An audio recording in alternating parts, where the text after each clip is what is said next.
வணக்கம். இது வழக்கு. நள்ளிரவு வேளை அமைதியாக இருக்கும் இந்த மருத்துவமனைக்குள் ஒரு வாலிபர் நுழைகிறார்.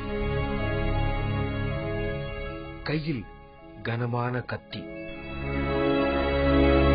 பார்மசியின் கதவை தள்ளி உள்ளே நுழைகிறார்.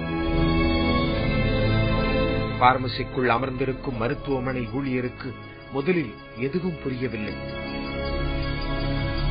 அதற்குள் அந்த வாலிபர் மருத்துவமனை ஊழியரை கத்தியை ஓங்கி மிரட்டியபடி கழுத்தை பிடித்து நெரிக்கிறார். அதே நேரம் ஓங்கிய கத்தியால் அந்த ஊழியரை சரமாரியாக வெட்ட ஆரம்பிக்கிறார் அந்த வாலிபர். அடுத்தடுத்து கை, கால், கழுத்து உள்ளிட்ட பகுதிகளில் தொடர்ந்து வெட்டு விழுகிறது. ரத்தம் கொட்டிட மருத்துவமனை ஊழியர் கெஞ்சியபடி உயிருக்கு போராடுகிறார். அந்த வாலிபர் மறுபடியும் வராண்டாவுக்கு வந்து கத்தியை காட்டி மருத்துவமனையில் உள்ள மற்றவர்களையும் மிரட்டுகிறார். பின் எதுவுமே நடக்காதது போல் மருத்துவமனையின் வரவேற்பறை பக்கம் சென்று நின்று கொள்ளுகிறார். தனியார் மருத்துவமனையில் பொருத்தப்பட்டுள்ள கண்காணிப்பு கேமராவில் சமீபத்தில் பதிவான காட்சி இது. மருத்துவமனைக்குள் நுழைந்து ஊழியரை கத்தியால் கொடூரமாக வெட்டிய அந்த வாலிபர் யார்? ஏன் இந்த வெறிச்செயல்? கிருஷ்ணகிரி மாவட்டம் ஹொசூர் தென்கனிக்கோட்டை சாலையில் உள்ளது இந்த தனியார் மருத்துவமனை. இந்த மருத்துவமனையில் கடந்த 2 வருடங்களாக வேலை பார்த்து வருபவர் பிரகாஷ். கடந்த மாதத்தில் ஒரு நாள் எப்பொழுதும் போல பிரகாஷ் இரவு நேர பணியில் ஈடுபட்டு இருந்தார். அப்போது அதிகாலை நேரம். 60க்கும் மேற்பட்ட நோயாளிகள் தங்கி சிகிச்சை பெற்று வந்த போதும் படு அமைதியாகவே இருந்தது அந்த மருத்துவமனை. அப்போதுதான் திடீரென கத்தியுடன் உள்நுழைந்தார் அந்த வாலிபர். அந்த வாலிபர் முதலில் ஆபரேஷன் தியேட்டரில் நுழைந்து அங்கு அறுவை சிகிச்சையில் ஈடுபட்டிருந்த மருத்துவர்களை மிரட்டியதாக கூறுகிறார்கள். இந்த நாள் முதல் தடவை நம்ம ஹாஸ்பிட்டலுக்குள்ள நுழைஞ்சப்போ இவ்வளவு பெரிய கத்தி, ரொம்ப பெரிய கத்தி. இது எடுத்துட்டு மைனர் ஆபரேஷன் தியேட்டருக்குள்ளார வந்தா அங்க எங்க டாக்டர் ஆபரேஷன் பண்ணிட்டு இருந்தாங்க. டாக்டரையே வெட்டுறதுக்கு போனா இந்த கொடூரத்துக்கு இந்த டாக்டர் தப்பிச்சு ஆபரேஷன் தியேட்டர்ல இருந்து வெளியில போயிட்டாங்க. பட் அவனால சும்மா இருக்க முடியல. பின்புதான் அந்த வாலிபர் பிரகாஷை தாக்கி கத்தியால் சரம்வாரியாக வெட்டி இருக்கிறார். அதான் சார், அவன் வந்து டாக்டர் பேர் வந்த வாடா வெளியில வெளியில வந்துட்டு நான் எழுந்து நின்னுட்டு வந்து கத்து பிடிச்சிட்டு அடிச்சுட்டே இருந்தான். அடிக்காதன்னா டாக்டருக்கு வேலை பண்றியா, நீ வேலை விட்டு போடான்னா. சரி நான் போறேன்னு சொல்லிட்டு நான் வந்தேன் சார். அவ்வளவுதான், அங்க அடிச்சா. திரும்பி வந்து டாக்டரும் கூப்பிட்டேன்னா இந்த கைக்கு காலுக்கு அடிபட்டுச்சு. இது ஃபர்ஸ்ட் வெட்டிட்டாங்க. அது பிடிச்சிட்டு தான் நான் வெளியில வந்தேன்.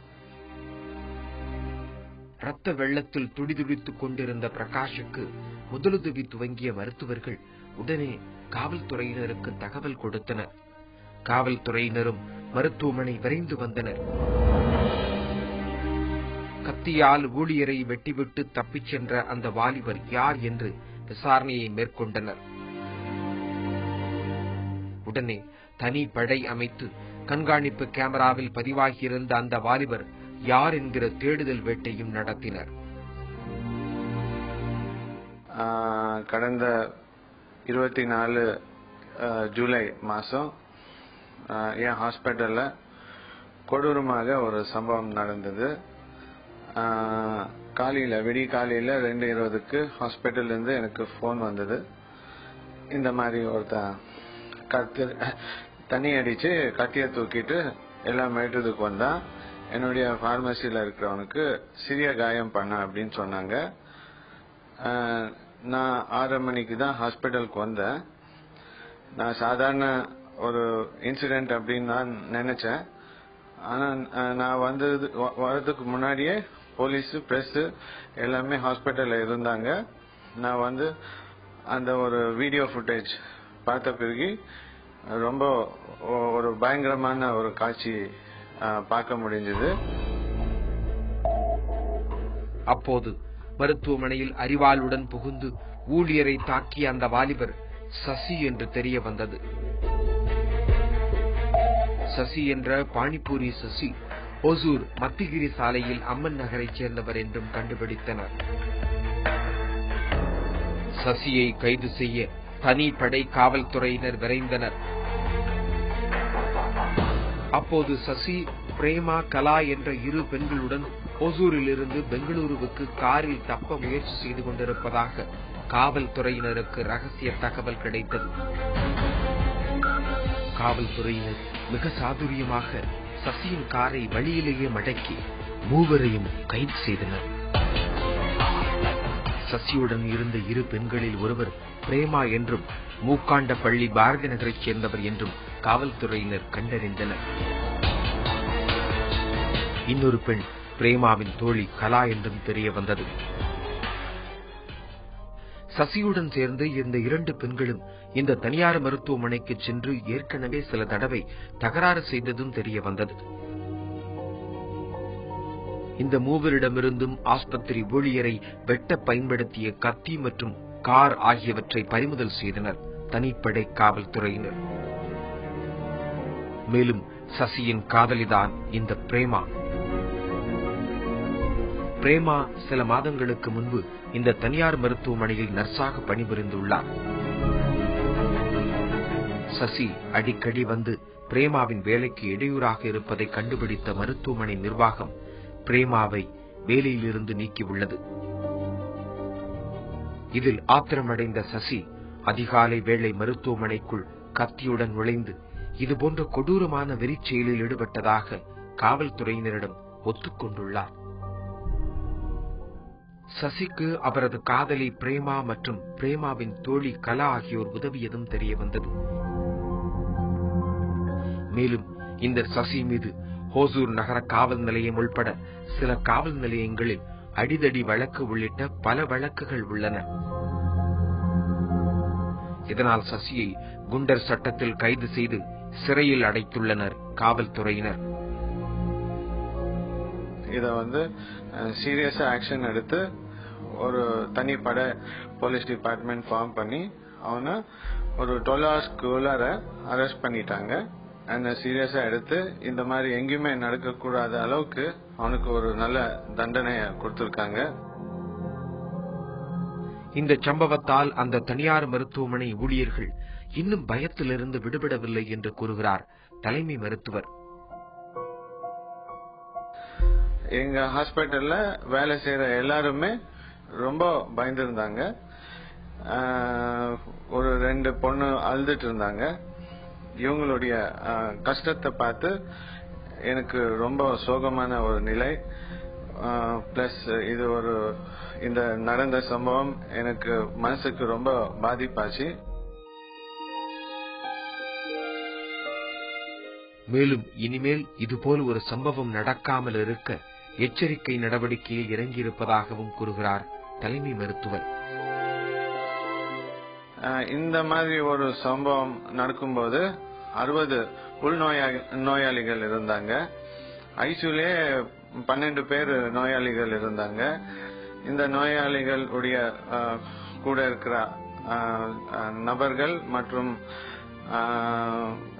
அவரு சொந்தக்காரங்க இந்த இன்சிடென்ட நேரா பார்த்து ரொம்ப ரொம்ப பயந்து போய் ஹாஸ்பிட்டல்ல இந்த மாதிரி ஒரு சம்பவம் நடக்கிறத பார்த்து ரொம்ப பயந்த முறையில இருந்தாங்க.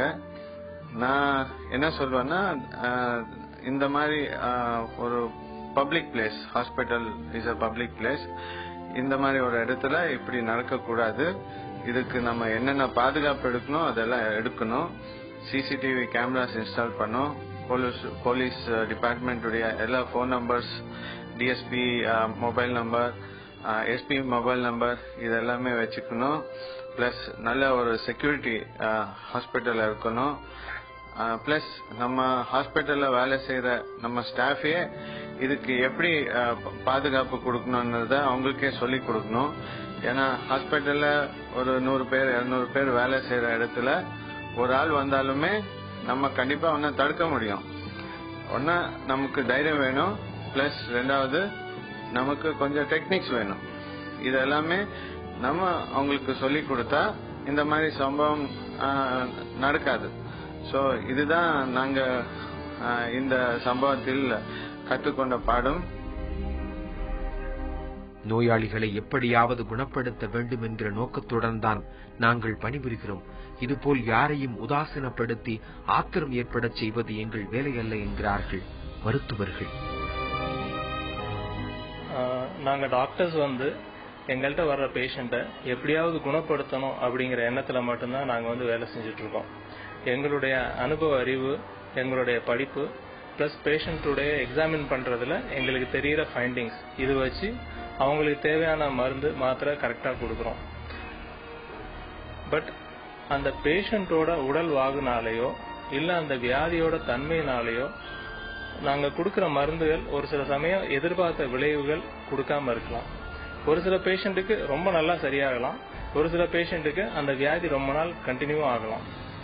ஸோ அந்த மாதிரி இருக்கப்ப பேஷண்ட்டுக்கு இந்த சிகிச்சையில ஏதாவது டவுட் அந்த மாதிரி வந்தா அவங்க முறையிடுறதுக்கு இப்ப ஏகப்பட்ட ஃபோரம் இருக்கு. இதுக்கு அடுத்த ஒரு சீனியர் டாக்டர்கிட்ட போகலாம், இல்லைன்னா ஒரு கன்சியூமர் ஃபோரத்துட்டு போயிட்டு சார் எங்களுக்கு இந்த ட்ரீட்மெண்ட் இப்படி இருக்கு, எங்களுக்கு இதுல திருப்தி இல்லை அப்படின்னு சொல்லலாம். அதை விடுத்துட்டு டாக்டரை நேரா தாக்குறதோ இல்ல மருத்துவமனையை தாக்குறதோ வருந்தத்தக்கது.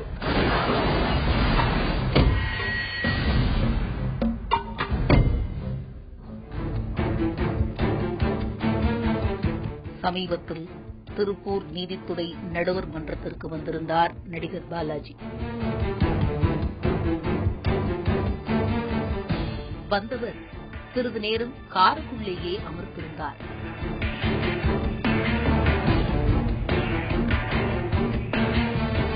அவர் அங்கு அமர்ந்திருந்த அந்த சிறிய நேரத்துக்குள் தகவல் பரவிவிட பத்திரிகையாளர்கள் குழுமிவிட்டனர்.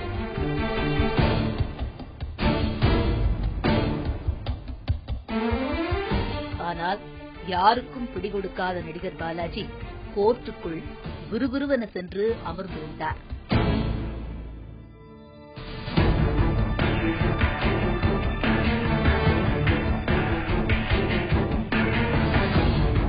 உடனடியாக விசாரணையில் இறங்கியது நமது குழு. முதலில் கிடைத்த தகவல் மோசடி பணம் பெற்றது தொடர்பாக கோர்ட்டில் ஆஜராகி முன்ஜாமீன் பெற நடிகர் பாலாஜி இங்கு வந்துள்ளார் என தெரியவந்தது.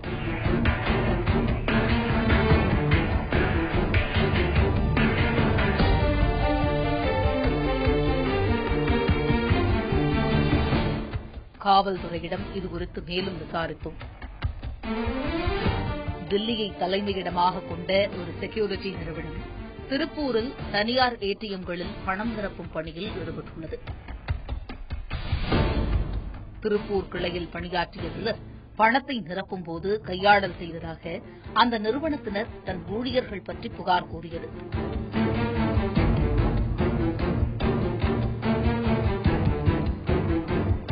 போலீசார் இந்த ஏடிஎம் கையாடல் பற்றி விசாரித்தபோது 2011 முதல் 2014 ஜனவரி வரை 2,02,11,000 ரூபாய் கையாடல் நடந்ததை உறுதி செய்தது.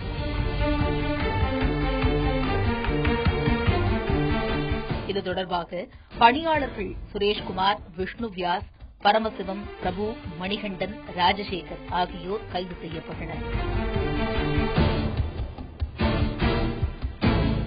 நடிகர் பாலாஜி இதில் எங்கு வருகிறார் என்று காவல்துறையிடம் விசாரித்தோம். ஏடிஎம்மில் கையாடல் செய்த பணத்தை வைத்து பெண்களுடன் உல்லாசம், நடிகர் நடிகைகளை வைத்து ஸ்டார் நைட் நடத்துவது என ஆடம்பரமாக செலவு செய்துள்ளனர். அப்படி நடிகர் பாலாஜியிடம் சில லட்சம் ரூபாயை அட்வான்ஸாக வழங்கியதும் தெரியவந்தது. இதனையடுத்துதான் இந்த வழக்கில் நடிகர் பாலாஜியும் சேர்க்கப்பட்டுள்ளார். திருப்பூர் கோர்ட்டில் ஆஜராகி முன்ஜாமீன் பெற்ற நடிகர் பாலாஜி பின்னர் நிருபர்களை சந்தித்தார். விஷ்ணு அப்படின்றது ஷோ பண்றதுக்காக தான் என்கிட்ட அட்வான்ஸ் பே பண்ணாங்க. சொன்ன தேதியில் அவங்க ஷோ நடத்தல. தொடர்ந்து 3 வாட்டியா தள்ளி போயிட்டு இருந்த ஷோ. ஜென்ரலாக ஒரு ஆர்டிஸ்ட் பேமெண்ட் கொடுத்துட்டு அவங்களால வர முடியலன்னா தான் அவங்க பேமெண்ட் ரிட்டர்ன் பண்ணுவாங்க. இவங்க இஷ்டத்துக்கு 3 வாட்டி கேன்சல் பண்ணால் அது பண்ண முடியாது. அந்த பணம் எங்கேருந்து வந்துச்சு அப்படின்னா நம்ம கேட்க முடியாது. இப்போ நம்ம கிட்ட நம்ம ஒரு ஆர்டிஸ்டாக இருக்க நம்ம கிட்ட ஒருத்தர் பேமெண்ட் கொடுக்குறாங்க ஷோக்கு வாங்கன்னு சொல்லி, நாம இந்த பணம் எங்கேருந்து வந்தது அப்படின்னா நம்ம கேட்க முடியாது. நம்ம பொழுப்பு கூத்தாடி கொடுத்தாங்கன்னா நம்ம அந்த ஷோவில் அந்த டைம் நம்ம ஆஜராகணும். அவ்வளோதான். அந்த ஷோ நடத்தி கொடுத்து நம்மளால. மற்றபடி கேஸ் நடந்துகிட்டு இருக்கு. அதை பற்றி டீட்டெயில்ஸ் எதுவும் சொல்ல முடியாது. சாரி தப்பா விஷ்ணு விகா அப்படிங்கிற திருப்பூர்ல பாலாஜி ஆக்டர் ஸ்டார் நைட் ப்ரோக்ராமுக்காக அட்வான்ஸ் கொடுத்துருக்காங்க. அட்வான்ஸ் கொடுத்து இப்போ லாஸ்ட் இயர் 2013 10ஆம் தேதி ப்ரோக்ராம் ஃபிக்ஸ் பண்ணியிருக்காங்க. ஆனால் அந்த டேட்டில் அவங்க எந்த ஃபங்க்ஷன் நடத்தல. அதை இப்போ முறையாக எந்த வித போலீஸ் எதுவும் அனுமதி எதுவுமே வாங்கலை, நடத்தப்படல. திரும்ப எகைன் ஒரு டேட் கேட்குறாங்க. திரும்ப எகைன் 17ஆம் தேதி கொடுக்குறாங்க. லாஸ்ட் இயர் 17ஆம் தேதி ஜனவரி மாதம். அப்பையும் அவங்க ஒரு ப்ரோக்ராமும் நடத்தலை. இந்த அட்வான்ஸ் கொடுத்த பணம் வேற எங்கேயோ வகையில் மோஸ்ட்லியாக அந்த பணத்தை பட்டிருக்காங்க.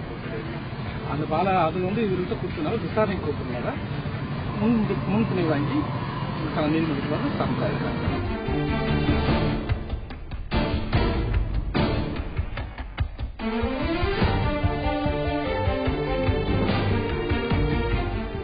நடிகர்களை பொறுத்தவரை மக்களை மகிழ்விப்பது அவர்களின் தொழில். ஆனால் அவர்களுக்கு கொடுக்கப்படும் பணம் எங்கிருந்து வந்தது என ஆராய்ந்தால் நிறைய ரகசியங்கள் வெளிவரும் என்பது உண்மை.